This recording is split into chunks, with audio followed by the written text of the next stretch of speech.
Welcome everybody for the side event of the Medical Commission for the Auto Development of First-Hand Peoples on the title Human Rights in the USA.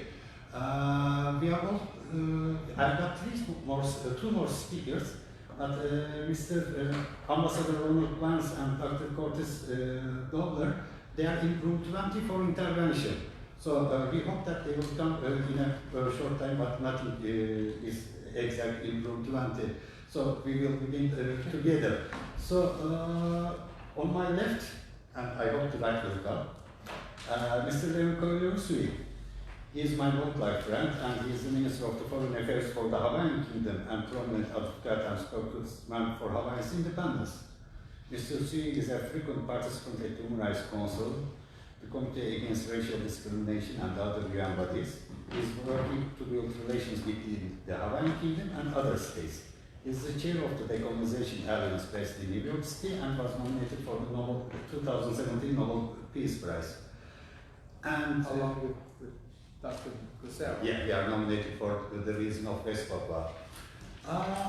Before beginning the site event, I'd like to make an advertisement of myself. My new book has been printed.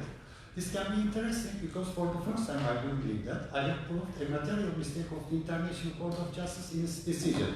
I mean, from the beginning of the Permanent Court of Justice from the League of Nations time, there exists a material mistake in the decision of International Court of Justice on the Chambers Article case in the International Court of Justice, subject to the sources of law, and they cannot use the obligations arising from the UN Charter, and they created a colony from a colony, and which is an absurd result and cannot be accepted because international customary law it is used in the decision, but international customary law cannot be used when there are obligations arising from the UN Charter, and the International Court of Justice also is established by the International Court of Justice.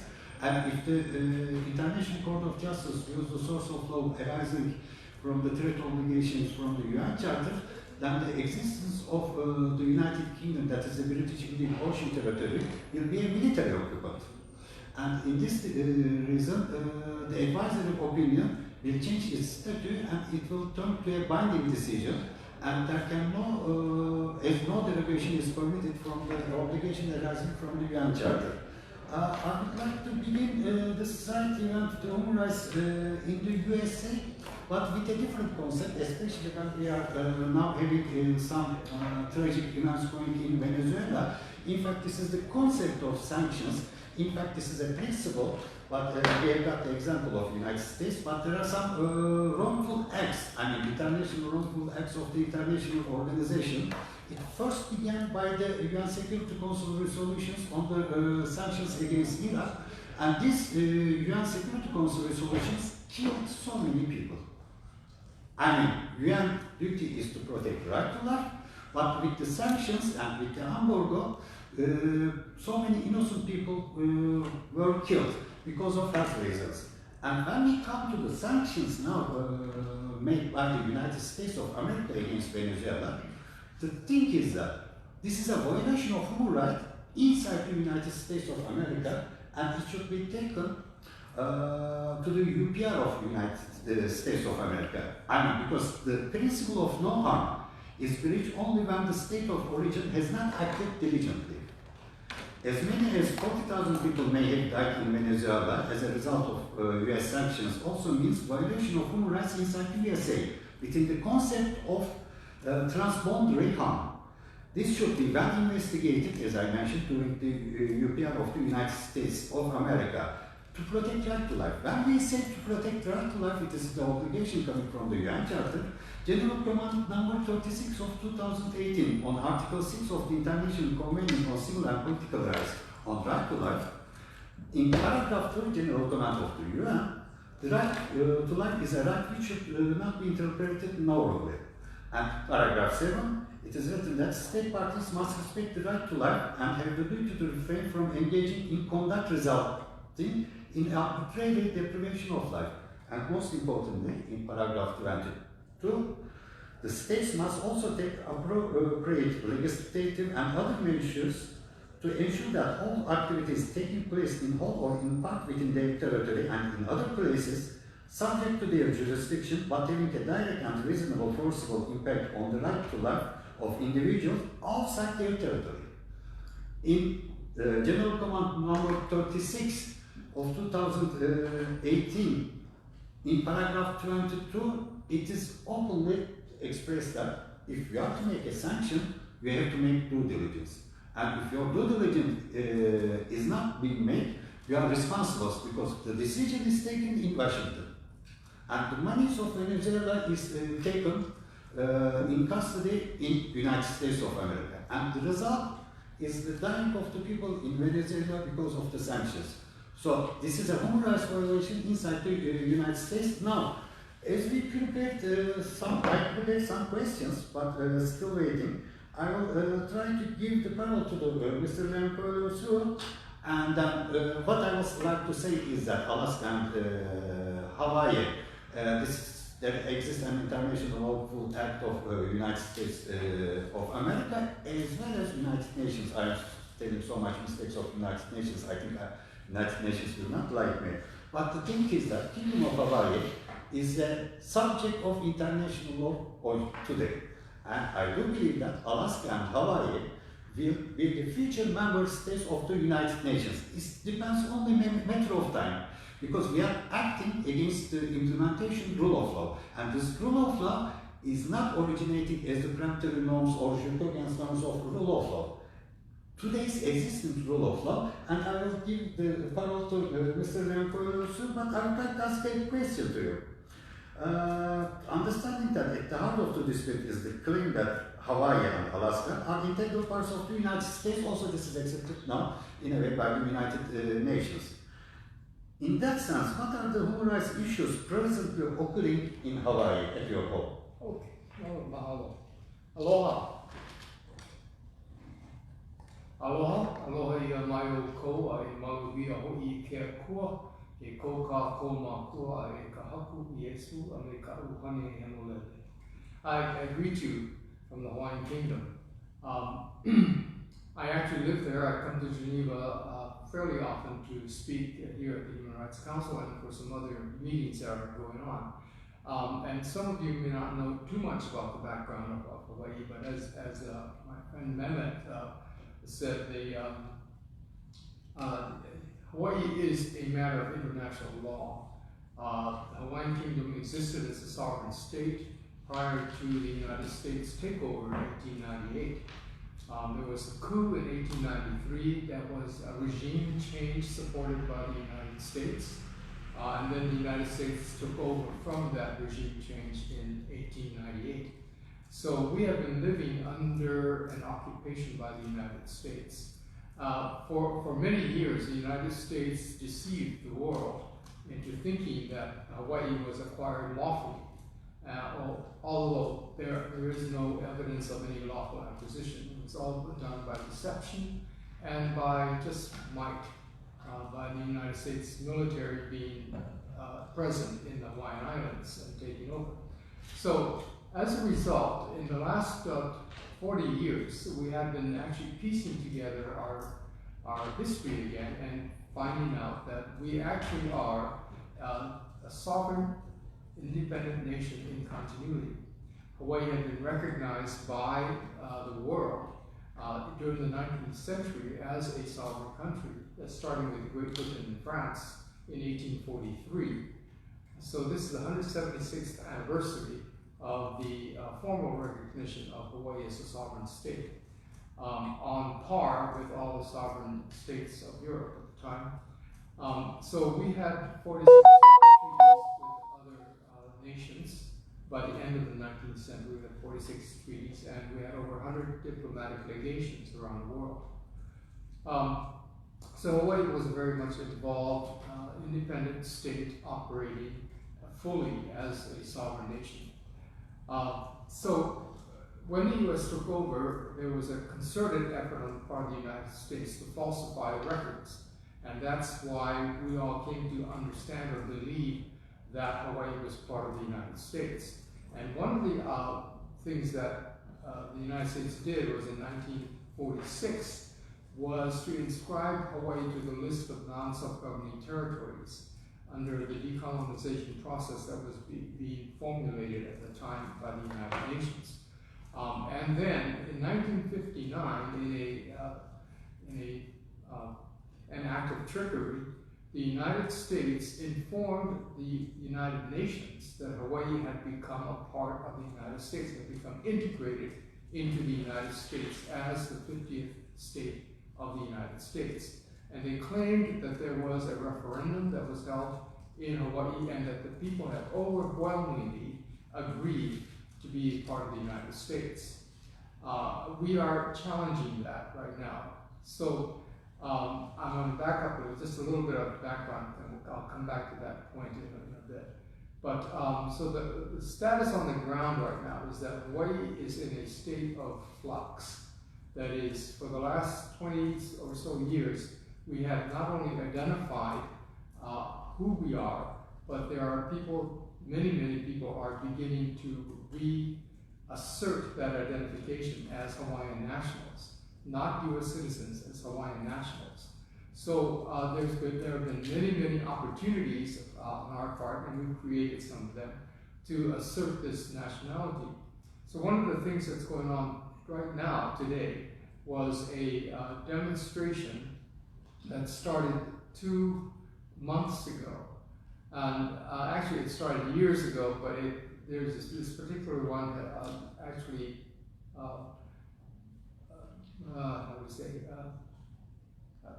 popped up about 2 months ago. And that is, for 10 years we have been fighting a construction of a giant telescope on top of the highest mountain in the Pacific, which is Mauna Kea in the Hawaiian Islands. It is a sacred mountain, and this giant telescope is a very large structure, and our people have been saying we don't want that structure on the mountain.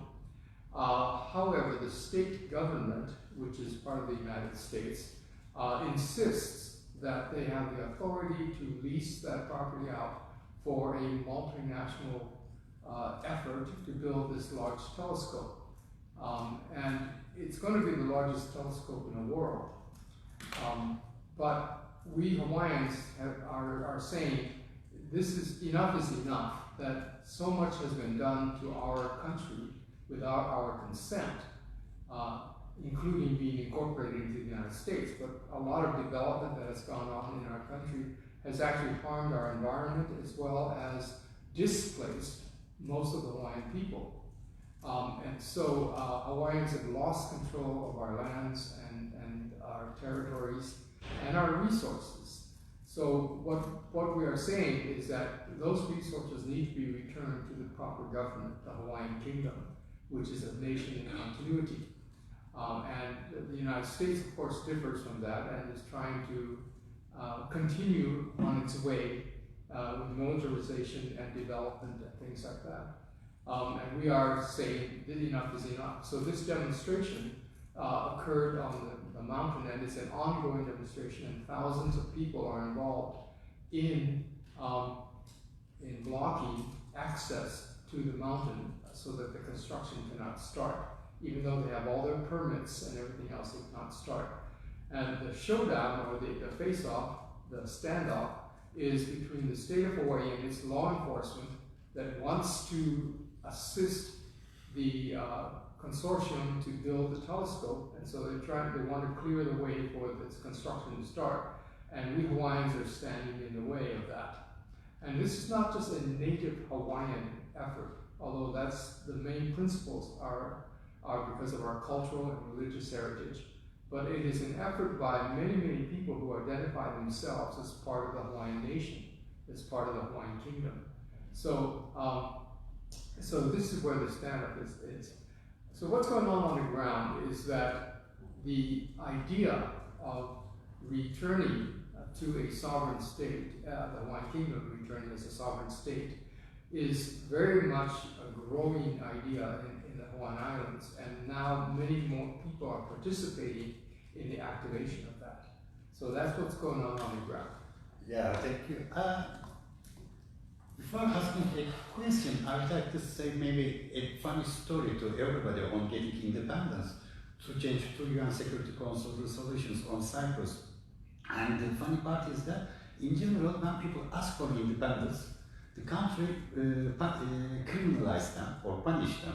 But this case is contrary for the Turkish Republic of Northern Cyprus, because I opened the road for recognition of their independence. I prove that their Declaration of Independence is written wrong. If they say one sentence that the Republic of Cyprus in 1960 is established by the decision of General Assembly, then two UN Security Council resolutions which prohibits the recognition of the Turkish Republic of Northern Cyprus becomes null and void. And even when I was waiting red carpet on my in front of me, because I opened the road for the recognition of independence of Turkish Republic of Northern Cyprus, the South, I am under censorship, but the people I give the road, open the road for the independence, they put me under censorship. And some people also blackmail me because I am opening the road for independence. They don't want to change anything. Now, this is the related. Sometimes when you change a sentence or a sentence, this can change UN Security Council resolutions. This is an interesting story. My articles are on the internet. So in that sense, because you are a subject of international law. Mm-hmm. So what do you think should be done at the United Nations to address these issues? What is your plan of action? Okay, a very good question. As I said, the things on the ground and at home are underway. Our nation is beginning to self-identify and beginning to actualize itself.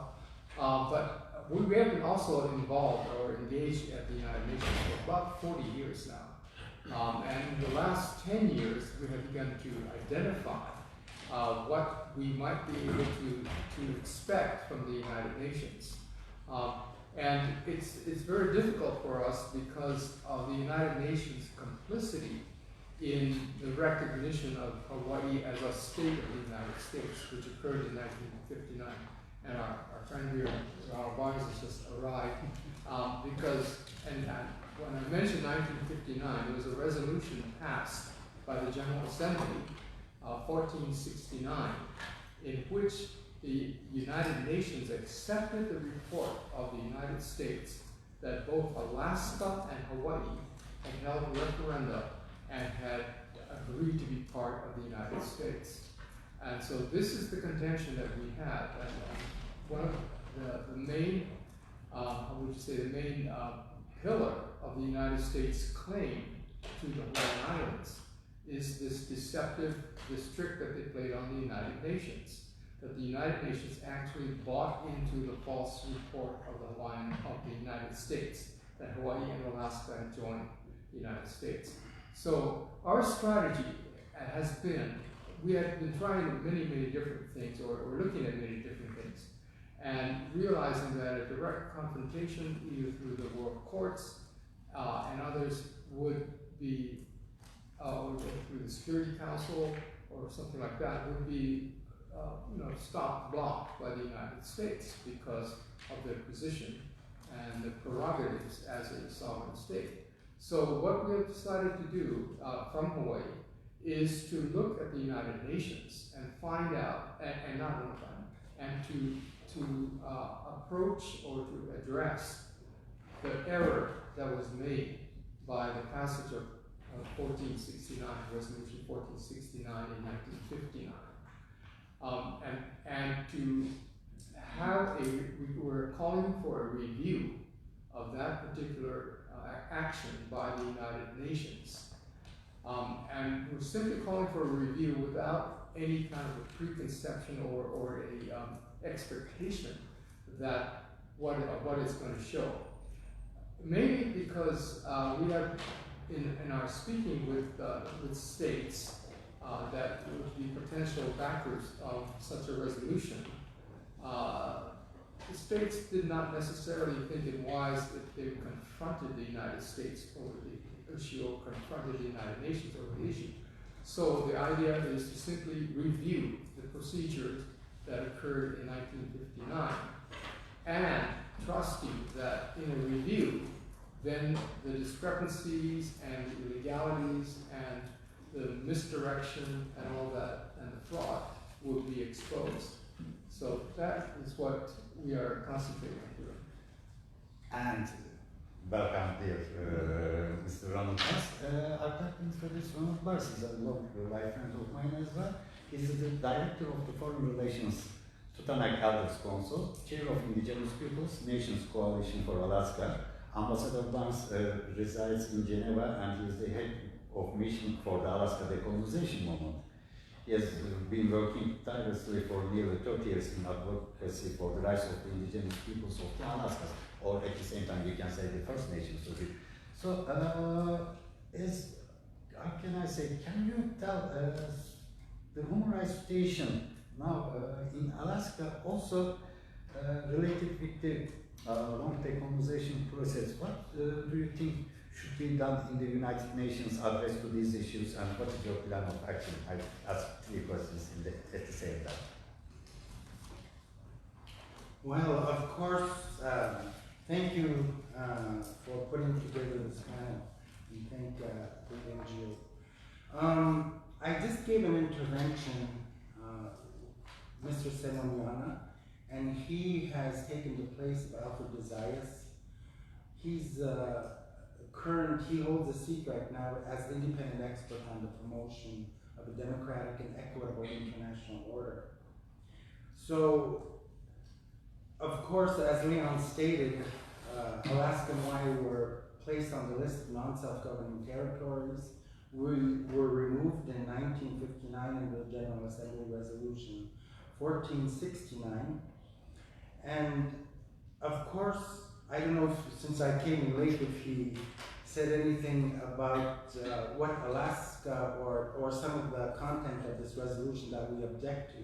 But also just to say that the majority of tribal governments from Alaska, in general and in their Alaskan tribal resolution, stated that we want to be decolonized and that we want to be re-enlisted to the list of decolonization that we were originally placed on in 1946 under General Assembly Resolution 66I. And that we also, one important point in there, which I didn't mention in the intervention I gave, is this concept of free political institutions. When you look at illicit origins of funds or illicit flowing funds,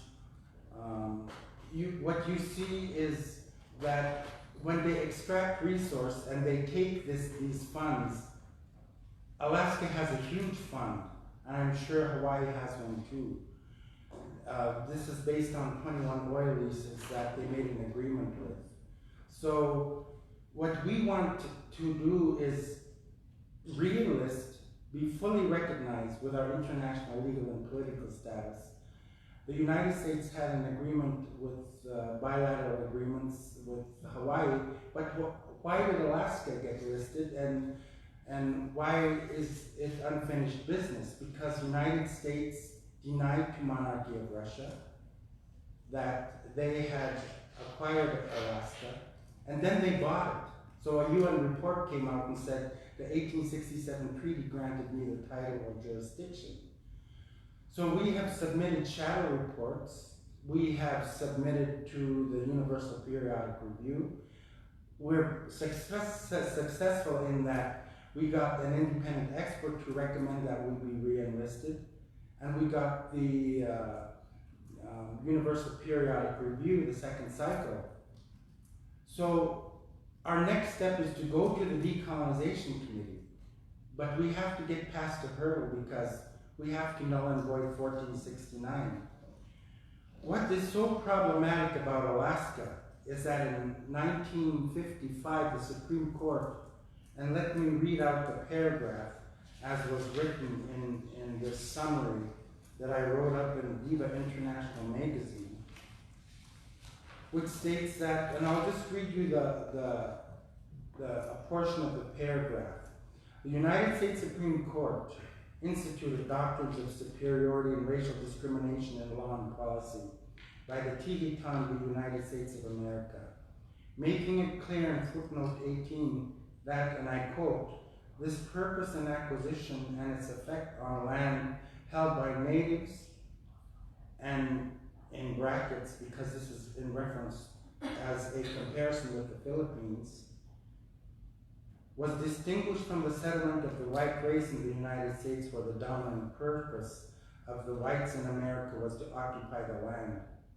Further, the Teton relies on the precedent of Johnson v. McIntosh case, which held the character and religion of the native inhabitants of America was justified, and out of the decision I quote, considering them as a people over whom the superior genius of Europe might claim an ascendancy.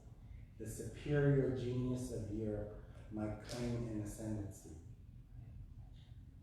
The United States saw fit declaring there is no discovery title in Alaska in these diplomatic communications.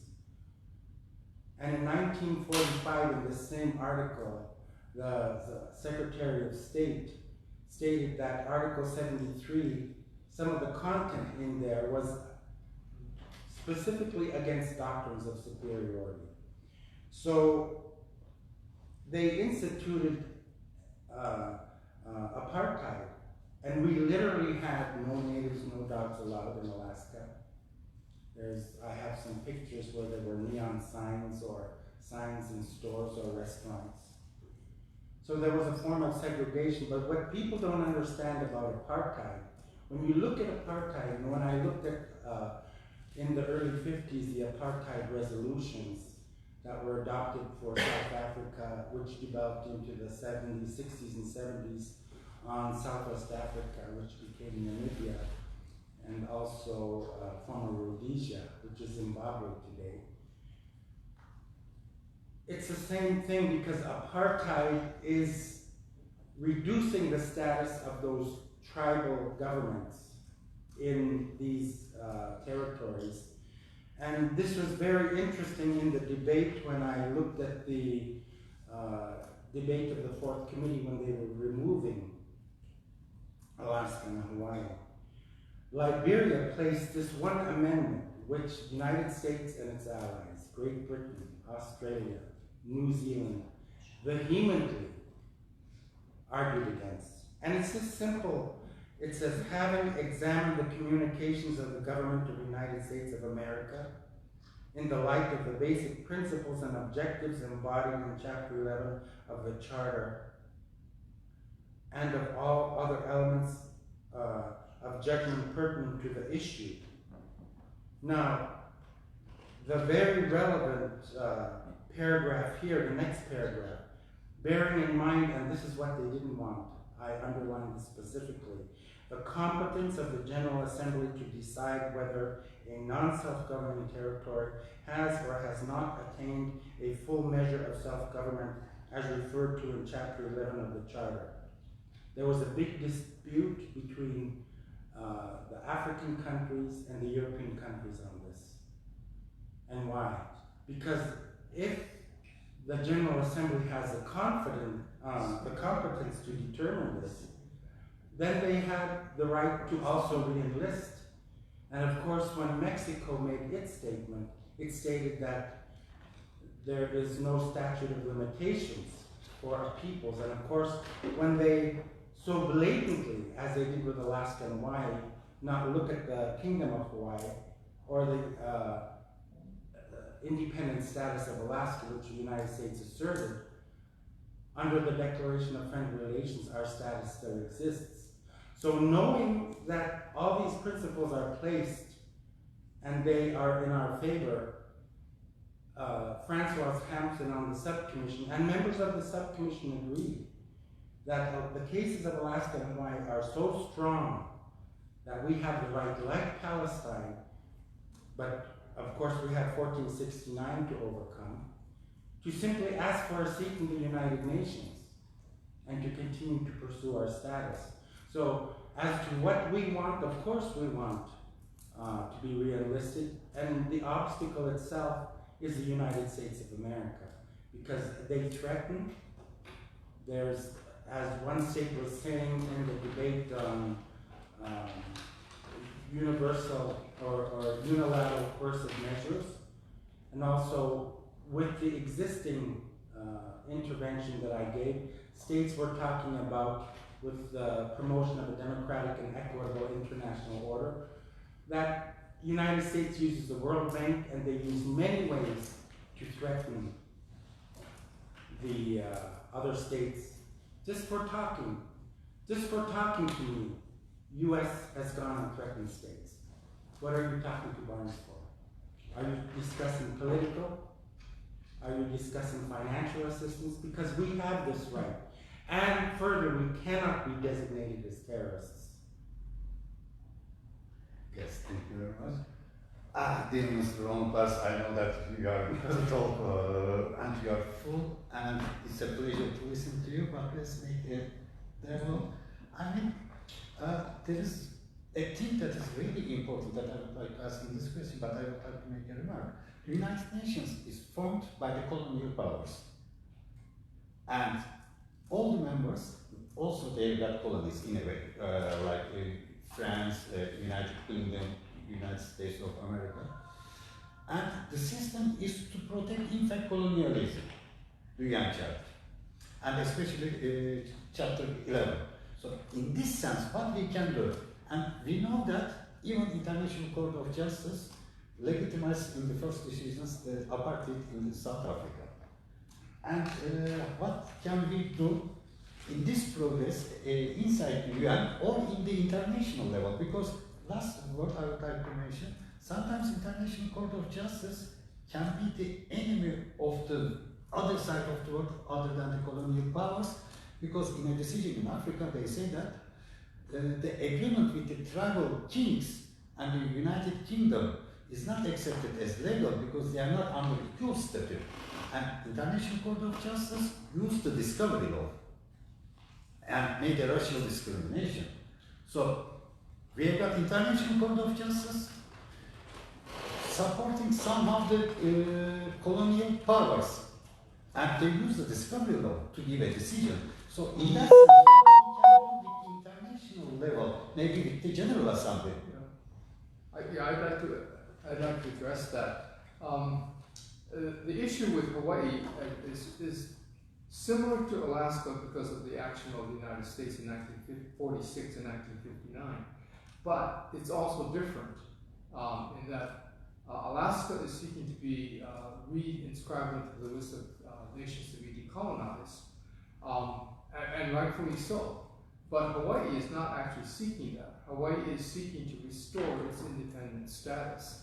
And the difference with us and say the tribal tribal nations in Africa is that we had treaties, we had fully recognized treaties, and we operated as a sovereign country in the 19th century.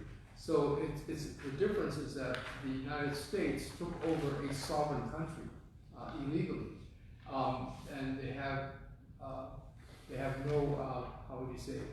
Even they have admitted that they did everything illegally. In 1993, the United States Congress and the President of the United States at that time, William Jefferson Clinton, signed and issued an apology to the Hawaiian people for the taking of their country, of our country. What they apologized, what they said was that the Hawaiians never relinquished either the lands, either the territories, or their sovereignty. And so, if we didn't relinquish it, how did the United States get this? And they failed to answer that part. And in 1998, a question was asked by the Justice Department: by what legal means did the United States acquire the Hawaiian Islands? And a report came back from the Justice Department: we can't find any legal means that the United States used. Still, the United States claims we're part of the United States.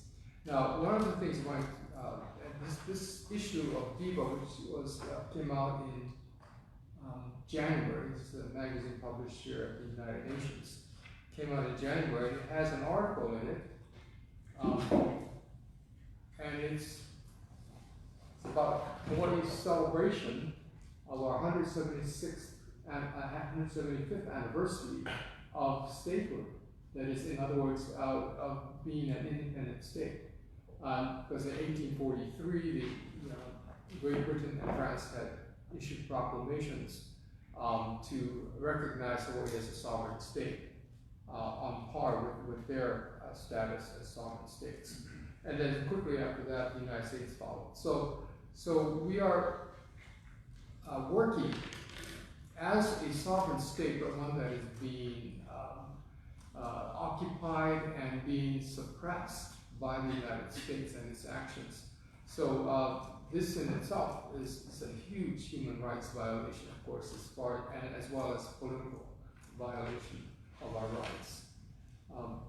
So what we are looking at this point is to clarify in the minds of the world community about the status of the Hawaiian Kingdom and why it is not part of the United States. Yeah. Dear Mr. Leon, thank you very much. I mean, this is the reason why in the beginning, as we say, still the Kingdom of Hawaii is a subject of international law. I mean, I try to say the difference. I'm sorry to say, I don't want to be like a colonizer person using discovery law to define the peoples and to kill pactus ut servanda, that is the good faith in treaty obligations. But when you use the discovery law, you can use all the world as your colony, and International Court of Justice still justifies it because they are in a way forced to. I mean, in the United States of America, Mr. Ronald Bars can well explain, the discovery law is still used to take the community lands of the First Nations. And it is a tragedy that a racial discrimination source of law is still legal. And this state, that's the United States, is a member of the United Nations, and you cannot get into action because it is legitimized by the International Court of Justice. This is the difference, but Hawaii Kingdom, within the territories, is a member of international community. And the racial discrimination made for the treaty obligations is made like this. If Alaska only made the agreement with the United States, but not with France or imperial power, this is accepted as a discovery law obligation, not with equals. But when Hawaii Kingdom made more than one treaty with the colonial powers of the world at that time, they become the nation of so-called civilized nations. And this is why I still say that it's the subject of international law. Now, when we go to the case, maybe we have got 15 minutes and last words I would like to take, and I can give the floor for the questions. What is your opinion? Well, actually, I wanted to clarify also, Alaska is also subject of international law. Because what I was going to say is your characterization of Alaska is way off base. Yes, because of course, who was up in Alaska that we had direct relations with? When you look at Cordova and Valdez, who was there? Spain. And there are some of the Tlingits who say we have a treaty with them. But if we do, they said it's concealed. Now, who else was up there? France. And when the United States denied that the monarchy of Russia acquired Alaska, who was there also? Great Britain. Great Britain objected to the 1867 treaty, said you can't do this. And what did the United States do? They said, we'll give you first right of refusal on resources. The issue with Alaska and the big problem, and these are spoken in the corridors between states, is they recognized equal to European states and nations under the law of nations. And in that capacity, as traditional indigenous governments, we had our own foreign relations. The word ambassador is kanifta, where nobody we're at war with or whom we have a dispute with can harm or kill the person when we attempt to send these people between each other when we're in a state of war. with the Inkliaks or the other peoples in Alaska. And of course, like Europeans, like Hawaiians who had wars between their islands or whatever, we had wars. And we have 9 major languages.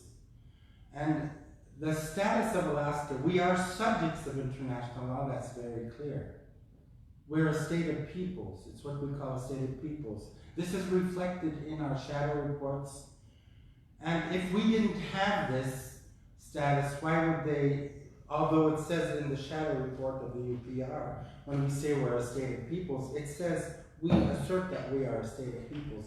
A state of peoples are peoples who are not part of a colonizing power, or what in decolonization, a metropolitan state. Now, to say that we simply want to be realistic is not correct either.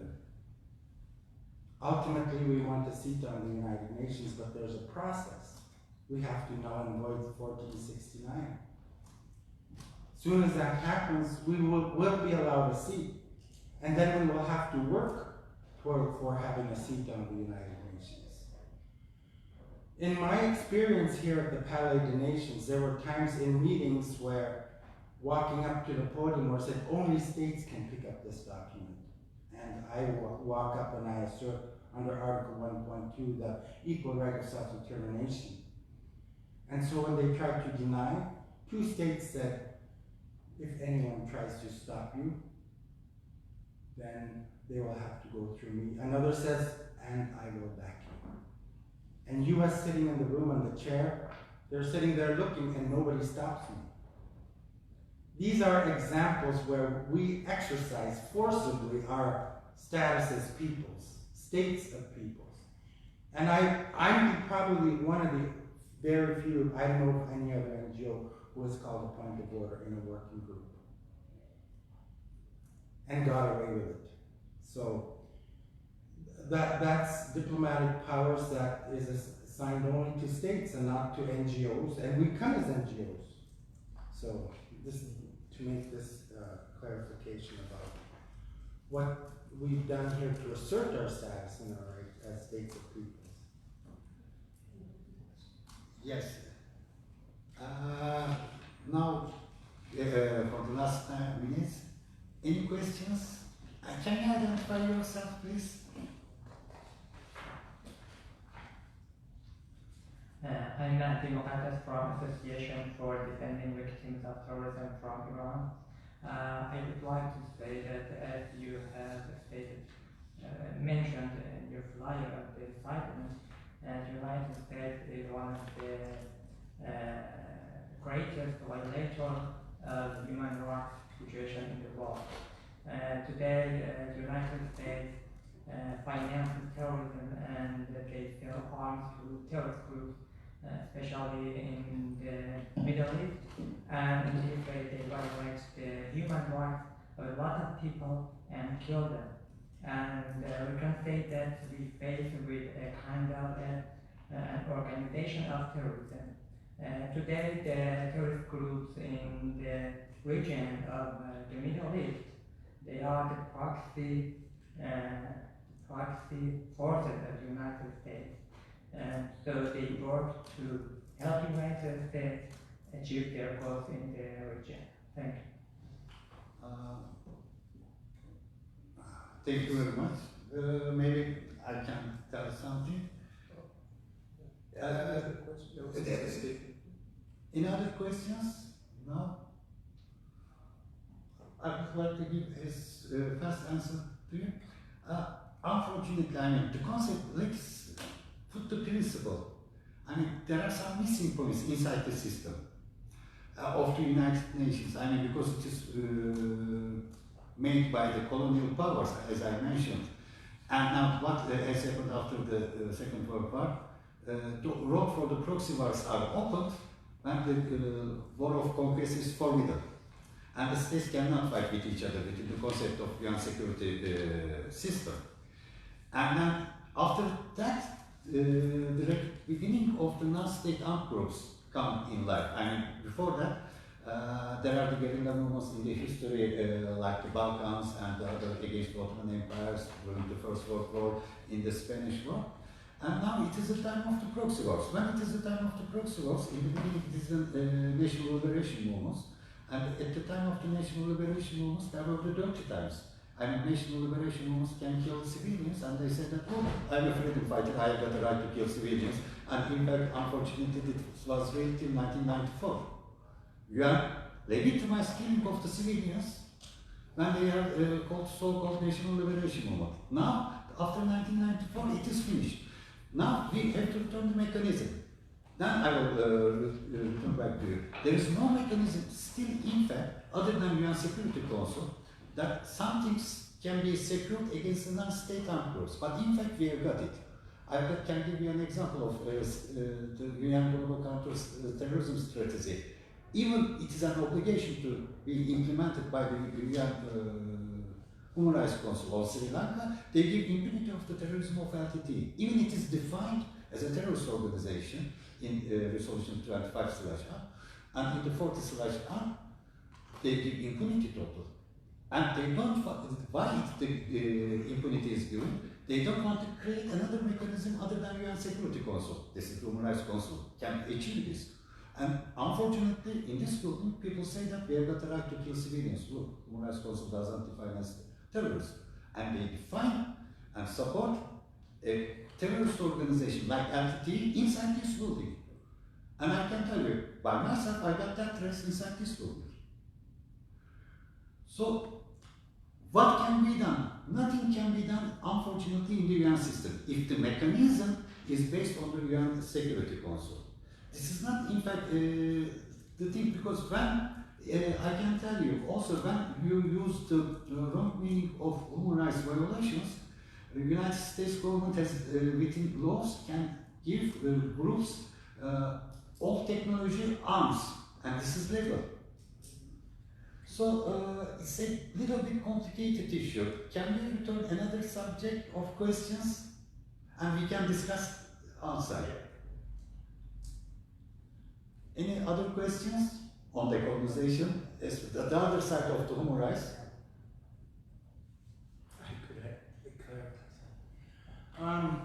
What you said was absolutely correct about the United States being an aggressor, a hegemonist, an imperialist. And of course, many states are that. You know, we're dealing with a history before the 20th century where finally, during the League of Nations, they created a document to start dealing with the mandate system and also with the decolonization system after 1945. Within that are resolutions which say that peoples have the right to struggle against colonialism, rightfully so. Not only that, under the Declaration on Friendly Relations, we have the right to seek support, financial and political, diplomatic, from states. But the United States of America, as I said, because of the resources in Alaska, and they have absolutely no title. This is what the Subcommission on Human Rights members stated. They're sitting on nothing.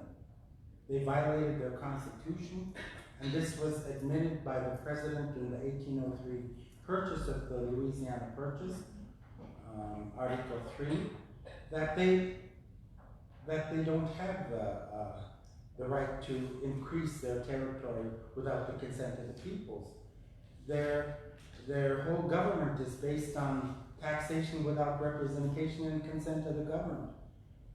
I could go on, but just to make the point that dealing with a superpower is one thing, and smaller states who can be retaliated against in many different ways is why the United States gets away with it. But they're not the only ones. Yes. Yes, please. How many of you knew that this is the third decade, we're at the end of the third decade for the eradication of colonialism? Anybody here knew about that? The UN has declared for 3 decades the eradication of colonialism. And in those 3 decades, not a single country has been decolonized by the decolonization committee or assisted through the UN process. So this is ironic. So what has happened is that the whole decolonization process has come to a grinding halt, and all the United Nations is doing now is declaring these meaningless decades to pay attention to the eradication of colonialism. What they really are doing is they are actually burying any action by the decolonization committee. So there are many states or many peoples and nations that have the right, as Roland pointed out, to separate themselves from colonial powers, and yet the United Nations is no longer assisting in that effort. They have boiled their list down from about 100 to about 17. They have 17 on the list right now, and there were 16 on the list up until 2013, and one was added since then. But other than that, nothing has happened. So the idea of the United Nations decolonizing, it seems to be something of the past, and seems to be that the United Nations is setting up to declare that decolonization is over, that they have had 3 decades to eliminate decolonization, so what they're going to do is eliminate any decolonizing efforts from the United Nations. And the reason is that many of the states that are still colonial states and still colonially minded, and many new states that have emerged from being decolonized, are now themselves colonial countries, and they are exerting the idea of territorial integrity to maintain that their country is complete and there's no more subsection for decolonization. So we have countries like India, Indonesia, and Russia, China, United States, and others that are very powerful, Australia, that are maintaining that decolonization is over. Nothing you see here, we don't have to go there anymore. So this is a really dire situation for many people who have been caught and abandoned by the United Nations system. I would like to add something. Nothing can perish in the UN system. I mean, because when there is the decolonization is prevented by some other states, or that if there can be wrongful acts of the states after decolonization, this is the case on the citizenship problem in Myanmar. What I can say is that for the first time I proved that there's the obligation of Myanmar government to take back to the Rohingya Muslims because of the decolonization agreement that they had met, known as the Noetli Agreement, and it's an international treaty which is valid today. But the problem in the UN system is that when the decolonization committee, when a territory is decolonized, the decolonization committee said that it's finished with us.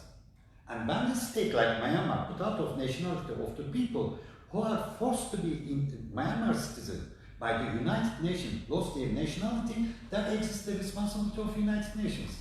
When there exists the responsibility of the United Nations, I try to be fast, then who will act in the name of United Nations? This is the case of the Alaska and Hawaii. Because the colonization committee says that, oh, my job is finished, it's not under my mandate. And this is the mandate of indisputable Human Rights Council. And when, this is another important thing, the big member states of the UN Security Council can enter the meetings with their political point of view or with their political action on the top. But when they are the members, voluntarily members of the United Nations Human Rights Council, they cannot enter any political point of view, like the UN Security Council. Because the mandate is given with the old mandates or the decisions of the UN system. They cannot say no to torture, or they cannot legitimize slavery. I mean, this is why we try to create the mechanism here. And what I will say is that the mechanism is here. And for the questions we have said, here in this building, in fact, let me change. Geneva is trying to be made something different. New York is counter-terrorism. Geneva, we have to protect the people while countering terrorism. No, first we have to counter terrorism inside this building. And inside this building, we have to follow up. This is the key Rohingya Muslims. There is some obligation of UN Human Rights Council to take the Rohingya Muslim citizenship, all the minorities case, subject to the new agreement, Article 3, to the International Court of Justice. No action. Everybody knows in the UN system, every rapporteur knows. They are in silence. People are crying, but they don't want to get into action because they don't want to create mechanisms. People come here, sometimes criminals come here, cry because they become victim of, in a way, or people come here not to solve the problems. We have to use, we don't need to make revolution in the UN system. We have to use existing position of the UN Human Rights Council with efficacy, and here, in fact, there is the second decolonization committee exists. And all the member states, if gets into actions, they have to force all of the other members to get strong mechanisms. The strong mechanism is that even there is an indirect binding mechanism, binding decision mechanism of the Human Rights Council. They can take the case to the General Assembly. And still we have got the resolution 392, United for Peace. We can solve the Rohingya Muslim citizenship problem by advising a decision of the Human Rights Council for the decision of General Assembly, United for Peace. It will be a binding decision. We don't need any more for the Security Council. And this is the mechanism in the future I will hope to fight against terrorism and to decolonize the resting places. When from now on, the state should know that this is not a place of game to prevent it. This is a place for the obligations. So, if no questions, I would like to close the meeting. And then I want to add yes, one thank you. thing. That's right. Yes. I don't want to leave here saying all is doom and gloom, because actually there is hope. And one of the areas that we're looking at is the area of decolonization. Is that even though it appears that the decolonization is being abandoned, it is not, because we have in the General Assembly a radical shift of membership from colonial powers to powers that the nations that have been decolonized. So from the 51 nations that it started with, there are now 193 nations in the General Assembly, and well, about 3/4 of those nations of the General Assembly were either had freed themselves through various means or been decolonized through the UN process. So there is hope because nations do remember where they came from, and that we now know nations that remember that they had come through a struggle to decolonize or to deoccupy themselves are more likely to back the furtherance of the decolonization process.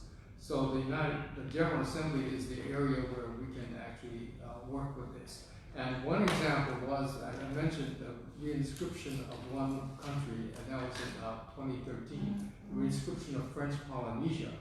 This was opposed by the major colonial countries, but they were vastly outvoted at the General Assembly, and French Polynesia was reinscribed because of the number of the amount of support that they received from the General Assembly, the entire body of the General Assembly. So I'd like to leave it at that. Okay, we are closing the floor. It's closed. Thank you.